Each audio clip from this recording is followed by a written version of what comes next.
of a dead religious language. They were modern secularists.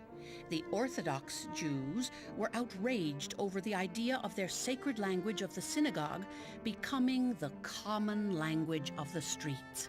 And the Orthodox Jews continue to this day to express their outrage against Ben Yehuda by removing the plaque that the Jewish government has placed here to honor him.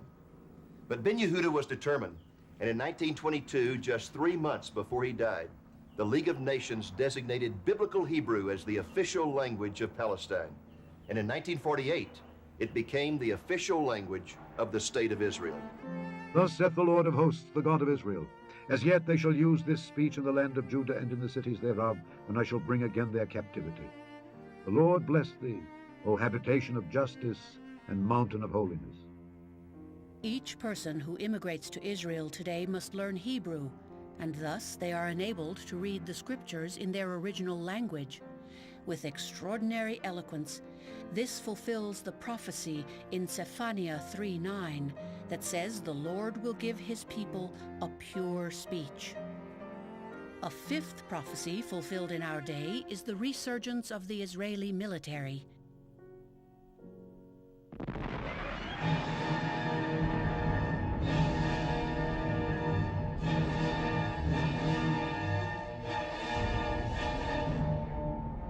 This is Kibbutz Yad Mordechai, located in southwest Israel on the coast near the Gaza Strip. This kibbutz is named for the leader of the Warsaw Ghetto Uprising, which occurred during World War II. In 1948, when the independence of Israel was proclaimed, this kibbutz was one of the most isolated in all the country. It was surrounded by Arabs on all sides. Because of its strategic location on the main highway between Cairo and Tel Aviv, the kibbutz became a prime target for the advancing Egyptian army. The people of this kibbutz showed the courage of their namesake, Mordechai. Fighting with only small handguns from primitive trenches, they halted the advance of the Egyptian army for 5 days. Those 5 days proved crucial in preparing the defenses of Tel Aviv. This is one of the Egyptian tanks that was destroyed at this battle site. When the War of 48 began, the Jewish state had only 18,900 men mobilized and armed to resist 5 Arab armies. The heavy artillery of the Jewish army consisted of 1 homemade cannon and a few 3-inch mortars. There was not a single warplane in all the country. And yet, through determination, the Jews were able to repel the Arab attack and win the war. Today, only 50 years later, Israel stands as one of the premier military powers in the entire world. In fact, many military experts rate Israel as the 4th most powerful conventional and nuclear-armed nation in the world, behind the United States, Russia, and China. What makes that even more remarkable is that Israel is one of the world's smallest nations. It is smaller than the state of New Jersey and has a population less than the city of Philadelphia. Yet this tiny country ranks 4th in military power, and many would rank it 1st in the effective use of that power. And I was with thee whithersoever thou wentest, and have cut off all thine enemies out of thy sight, and have made thee a great name, like unto the name of the great men that are in the earth. Moreover, I will appoint a place for my people Israel, and will plant them, that they may dwell in a place of their own, and move no more. Neither shall the children of wickedness afflict them any more, as before time, and as since the time that I commanded judges to be over my people Israel, and have caused thee to rest from all thine enemies. In that day will I make the governors of Judah like an hearth of fire among the wood, and like a torch of fire in a sheaf. And they shall devour all the people round about on the right hand and on the left. And Jerusalem shall be inhabited again in her own place, even in Jerusalem. I have thus far identified 5 Bible prophecies concerning Israel that were fulfilled in the 20th century. The regathering of the people, the reestablishment of the state, the reclamation of the land, the revival of the language, the resurgence of the military. We're now ready to look at the 6th prophecy, which concerns the refocusing of world politics upon the nation of Israel. For that story, we need to return to Tel Aviv. I'm standing here in front of the American Embassy. This is a most unusual American embassy because it's the only one I know of anywhere in the world that is not located in the host country's capital city.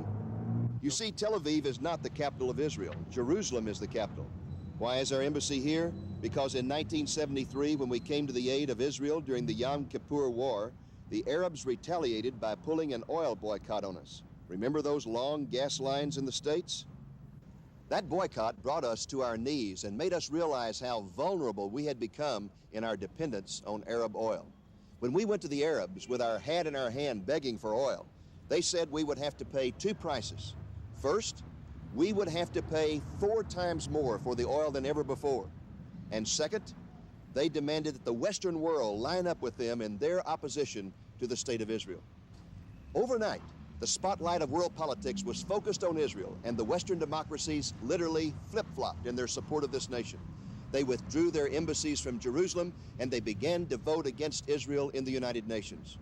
The tiny nation of Israel suddenly became the focal point of world politics, just as was prophesied by Zechariah.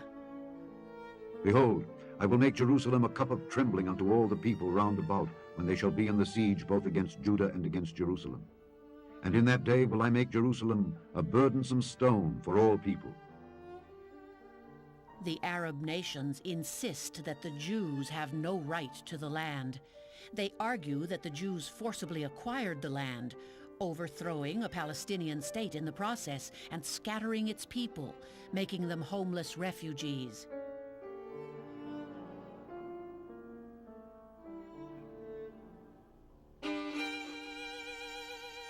The controversy over the land of Israel is not as complicated as it may seem. It is very much like a house that was vacated and left empty, but never sold nor officially claimed by anyone else. For over 1,500 years, from the time Moses led the Hebrew slaves to the land of Canaan until the Romans destroyed Jerusalem in 70 AD, the land was continuously occupied by the Jewish people. When they were dispersed all over the world by the Romans, the land fell desolate and never became the homeland of any other people. There was never a Palestinian state, and the area was occupied by Bedouins and Arabs who considered themselves to be Syrians. Jerusalem has never been the capital of an Arab state, and even though the Temple Mount is the site of a mosque and a shrine considered holy to the Islamic faith, the word Jerusalem does not appear in the Quran, whereas it is mentioned over 600 times in the Hebrew scriptures. As the Hebrew prophets clearly predicted that the land would become an uninhabited wasteland that no one would care about once the Jews were evicted, they also prophesied over and over again that one day the Jews would be regathered back to their land. The fulfillment of these prophecies began in the late 19th century, when a Viennese journalist named Theodor Herzl became convinced that the Jews of Europe would never be as one people unless they returned to their homeland. Herzl put his ideas into writing in a booklet called The Jewish State. It caught the imagination of the Jewish people and led to the first Zionist conference in Basel, Switzerland in 1897. At that conference, Herzl proclaimed that he believed a Jewish state would come into existence within 50 years.